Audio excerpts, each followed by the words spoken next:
The camera.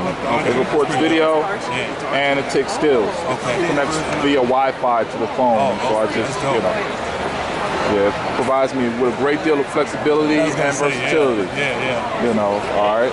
Well, I'm here with the esteemed Sanford Greene. Wow, some of the books that you've worked on. Just look at the work. Look at the work. Look at the work right here, ladies and gentlemen. Look at the work. Look at the work. Look at the work. Beautiful, beautiful work. Mighty Avengers, Archie. You know, this one right here is from a book that they're working on. Before we get into the other stuff, tell me about your stuff first. Like, this is beautiful. Thanks. What is that from, and what is that word like? Well, it's some illustrations from a concept that we have called Rotten Apple, and that's basically a concept that me and Chuck Brown here, who's a writer, we co-produced it together, and we have a one-shot out at Dark Horse right now. And, you know, it's one of those things where we can have more, but honestly, I'm in the midst of working on several projects right now, so I'm kind of torn between, you know, this and a few other things. But long story short, Rotten Apple is basically a hip-hop version of Blade Runner. Okay. Yeah. Actually, I like them all. All right. And was that a full arc, or is this just... No, it's a one-shot right now. It was a one-shot. We wanted to try to do a one-shots because we felt like, you know, self-contained stories were easier to produce because of my schedule and, you know, what he's working on as well. Yeah. So, you know, and even that's a chore to try to get a one-shot done. But that's what we're at right now with that. Yeah, I recently wrote a list of the top 20 illest black superheroes. Oh, right. And a lot of people didn't like it because it had a lot of majors on there. Right. And the thing about it was, only the majors have full arcs. I ran into one other dude with full arc, you know, and that would be Eric Dean Seaton, the Legend of the Mountain. He has a full arc. And do you think the reason why a lot more people don't have full arcs is because they're trying to, you know, feed themselves working in the game and work on this as well? Yeah, exactly. I mean, a lot of it really is. I know for me, you know, along the lines of what you're saying, for me, when I produce my own stuff, I want to make sure that it's actually going to be viable. Like, you know, and there's nothing wrong, don't get me wrong, I think people producing their own stuff is great overall. But you know, everyone wants to be successful. Everyone wants their concepts to be, you know, out there and well known. So for me, I am trying to position myself in a way where the work that I do professionally, in terms of working with established companies like Marvel, I'm contracted with them right now, you know, that is going to bring more visibility to my brand, and then I take that opportunity, and then I introduce, you know, this audience with my characters.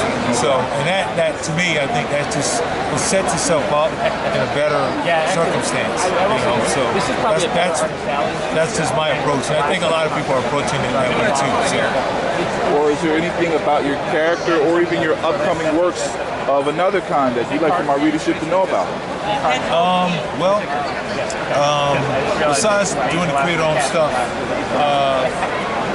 the thing that I'm working on more so than anything right now is the book that I'm doing over at Marvel. Well, I just finished a series called Runaways.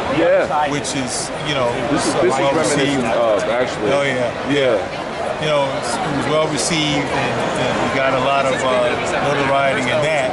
And with that, I just recently announced the new series that I'm doing called Power Man and Iron Fist. Oh yeah. That's right. That's right. So I have to admit, I was clowning Power Man for years. Oh, you and me both. Years. years. For years, and then, you know, the dramatic cover, like I think it was like 91, where it showed him taking off the tiara and everything. It's like, man, you should have been rocking that in the first place. Y'all just should let it fade away. No excuse. Right. What are you going to bring to Power Man and Iron Fist that we haven't seen already? All right, we know that he used to be a jive, sucker turkey fool, and then they updated him. He had the baldy. You know, he's stronger now. He's a father, you know, who do anything who will protect his kid, his wife and kid. What else can you bring to Power Man? Wow, I mean, you know, honestly, if anything, we're going to kind of elaborate a lot more on that side of him being, you know, he's a mature character now. You know, he's not that jive, turkey, sucker fool, you know, sweet Christmas guy. Right? No doubt. You know, just how he's evolved over time and become, you know, again, a man. So we're going to really, you know, capitalize on that. But, you know, we got a little something in there too for nostalgic, you know, old school fans and really appreciate where those characters came from too. So look forward to that. I put him on my top 20 illest list. I think I had him like number 5. Okay. And I remember, I don't know if you remember this. You remember when he ran up on Dr. Doom over $200? Like Dr. Doom over $200. Like, you ran up on Dr. Doom on $200. You gangster. But when you thought about it later on, you're like, no, that's like, you know, low reward, high risk. Kept his $200. It's hilarious how they used to frame him. You know, but they made him that trope is not what we're going to really capitalize on right now, but you know, there will be some other things that will bring about some of the things that you know, he was known for. That B better have my money attitude. Oh, right, that attitude will come about somehow. No doubt. Man, all right, you haven't even started working on that? You've already started working on that? Well, we're developing story and developing the characters and stuff now, so that's where I'm at right now. So we're looking forward to drop probably in the end of February. Who's working on you with that again?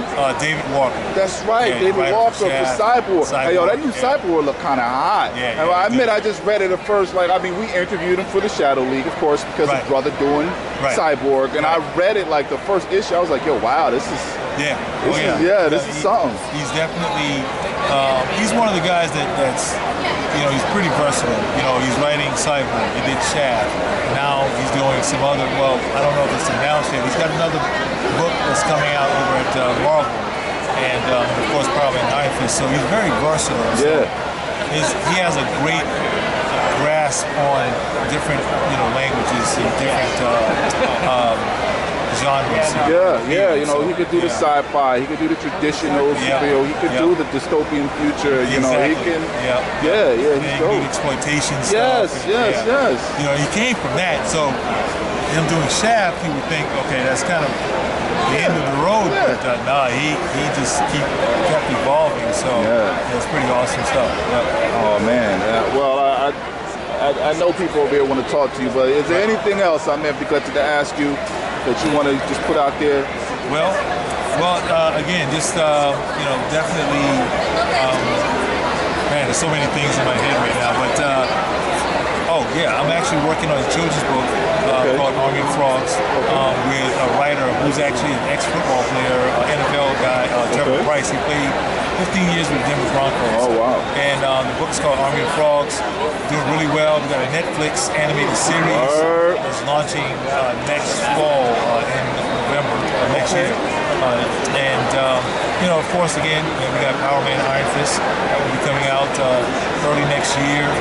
And just keep a lookout for some of the other stuff. We create our own stuff, Rotten Apple. We got a few other things that we're trying to develop, you know, as well. And some of the art book that's full of all of those ideas. So we're looking forward to you know, a few years here of new stuff. Oh man, we're gonna go ahead and take a little peruse of this artwork right here before we get out of here. Check that out right there. How's it going, man? And this is the Shaft title. Check that out right there. It's ill. Archie and Veronica, they never look so dope. Check it out. Check it out. Now, that's a book I used to always pass up. That looks good right there. That looks good. Passed up on that. They just hung around on legacy, huh? Yeah, I was honestly into it at kind of the early stages. No, as a kid, like 11, 12, Right. oh, that's what high school is going to be like. Well, right. By 13, it was, Yeah, it was no, I done. wasn't reading no more. Yeah. Once you saw, you know,